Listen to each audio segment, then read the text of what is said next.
Bismillahirrahmanirrahim. Assalamualaikum warahmatullahi wabarakatuh. Syukur Alhamdulillah kita bisa berjumpa lagi di channel ini. Salawat dan salam selalu dan tetap tercurahkan kepada junjungan kita Nabi besar Muhammad sallallahu alaihi wasallam. Allahumma salli ala Sayyidina Muhammad wa ala ali Sayyidina Muhammad. Harapan dan doa saya semoga saudaraku semuanya selalu diberikan kesehatan, dilapangkan rezekinya, diampuni dosa-dosanya, dan dipanjangkan umurnya. Amin ya rabbal alamin. Saudara muslim yang dirahmati Allah Subhanahu wa taala, Ramadan akan segera berakhir. Akankah kita menjadi orang beruntung atau sebaliknya di bulan berkah ini? Apakah tarbiyah Ramadan sampai ke hati kita atau sebaliknya hanya sebatas di mulut tanpa ada atsar atau bekas untuk diamalkan di bulan lain setelah ditempa sebulan lamanya? Mereka yang merayakan Idul Fitri adalah yang menempa dirinya untuk betul kembali fitrah setelah melewati rangkaian ujian dan pendidikan, bukan seperti orang-orang merayakan Lebaran yang dengan pongahnya membuat rangkaian seremoni padahal sehari pun dia tidak berpuasa. Ini orang yang rugi, bahkan celaka berjumpa dengan Ramadan. Dalam sebuah hadis yang diriwayatkan Imam Ahmad, ketika Rasulullah SAW akan menaiki mimbar untuk khutbah Jumat, pada anak tangga pertama beliau mengucapkan amin. Ketika naik pada anak tangga kedua beliau juga mengucapkan amin. Begitu juga pada anak tangga ketiga beliau mengucapkan amin. Setelah selesai sholat, para sahabat kemudian bertanya, "Wahai Rasulullah, mengapa engkau mengucapkan amin pada anak tangga pertama sampai ketiga?" Rasulullah SAW menjawab, "Pada anak tangga pertama aku mengucapkan amin karena malaikat Jibril membisikkan kepadaku, celakalah dan merugilah orang yang ketika disebut namamu wahai Muhammad dia tidak berselawat kepadamu. Celakalah dan merugilah orang yang tinggal bersama kedua orang tuanya tetapi tidak membuatnya masuk surga. Dan pada anak tangga ketiga aku mengucapkan amin karena malaikat Jibril membisikkan kepadaku, celakalah dan merugilah orang yang melaksanakan ibadah saum di bulan Ramadan tetapi Allah tidak mengampuni dosa-dosanya. Lalu siapa saja golongan yang merugi di bulan Ramadan? Berikut ini 5 golongan orang yang merugi di bulan Ramadan menurut Rasulullah SAW. Yang pertama, orang yang menganggap biasa bulan Ramadan. Tidak ada yang berbeda seperti bulan lainnya sampai Ramadan berlalu. Tentu ini sebuah kerugian yang besar. Ia sama sekali tidak menganggap istimewa puasa dan merasakan manfaat bulan suci Ramadan.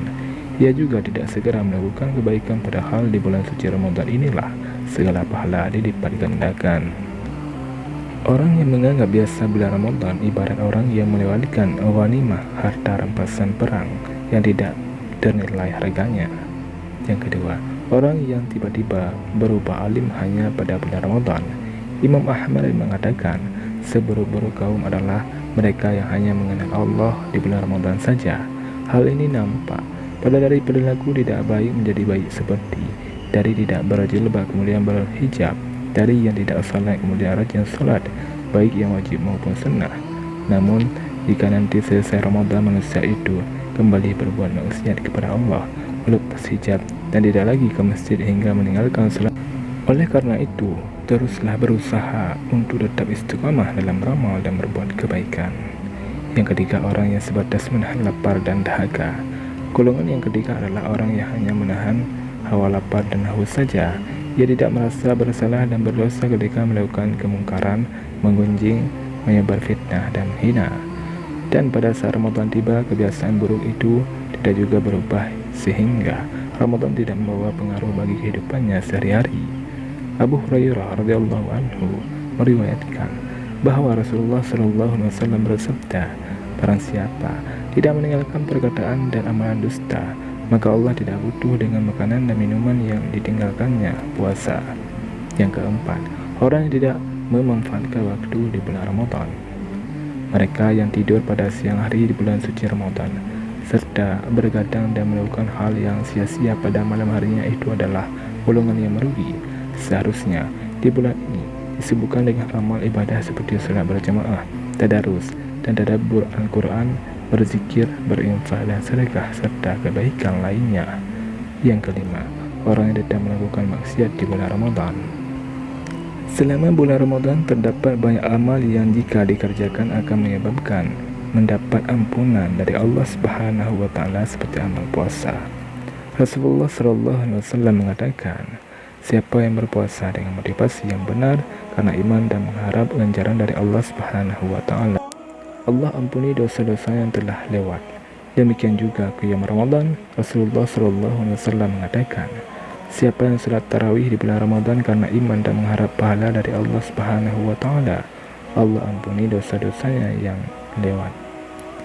Kita masih diberikan kesempatan beberapa hari lagi untuk lebih mendekatkan diri kepada Allah Subhanahu wa taala, meminta ampun kepadanya agar dosa-dosa kita diampuni dan taubat kita diterima, sehingga kita tidak termasuk golongan orang yang celaka dan merugi, yakni orang yang melaksanakan ibadah saum di bulan Ramadan tapi Allah tidak mengampuni dosa-dosanya.